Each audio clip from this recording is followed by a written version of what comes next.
Colosseum in Rome is slanting by around 40 centimetres on its south side. Authorities in Italy are investigating whether the 2,000-year-old monument needs urgent repairs. Hundreds of thousands of tourists visit the Colosseum every day.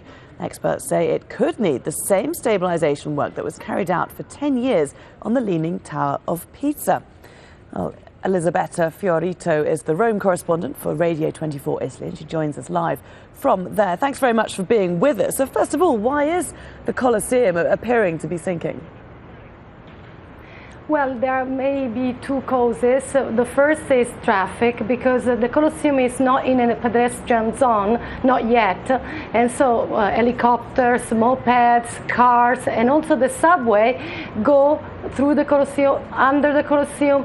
And so the problem is how much the vibration of cars, mopeds, and subway can affect this old monument. And this could be the first cause. And the second cause may be a fracture on the base of concrete, which is situated the Colosseum itself. The problem is that the citizens want this area to be pedestrian. There are also starting a signature.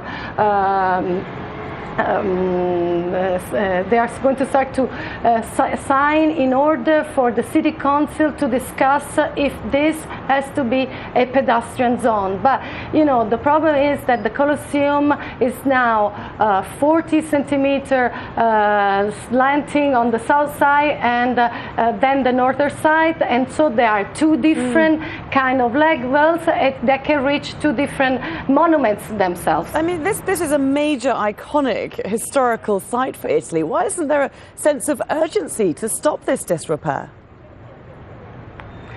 But the problem are also the funding. Now the Colosseum is going to be renovating because they found private sponsorship by Tod's, which is a famous shoe company in Italy.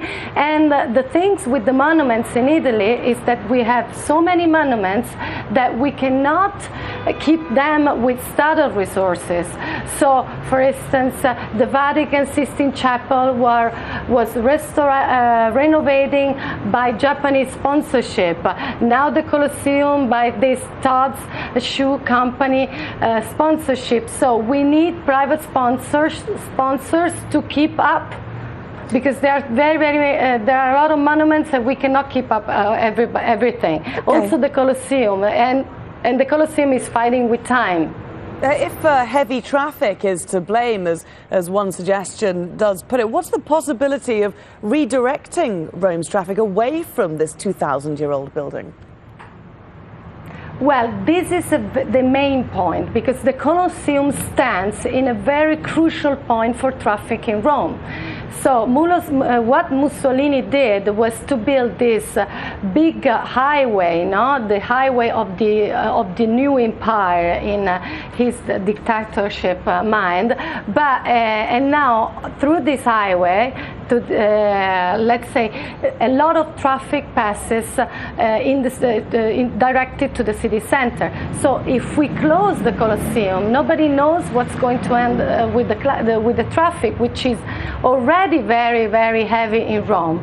So in order to make it a pedestrian zone, they have to have a real good urbanistic plan. Indeed. Okay, Elisabetta Fiorito, thank you very much for joining us there from Rome.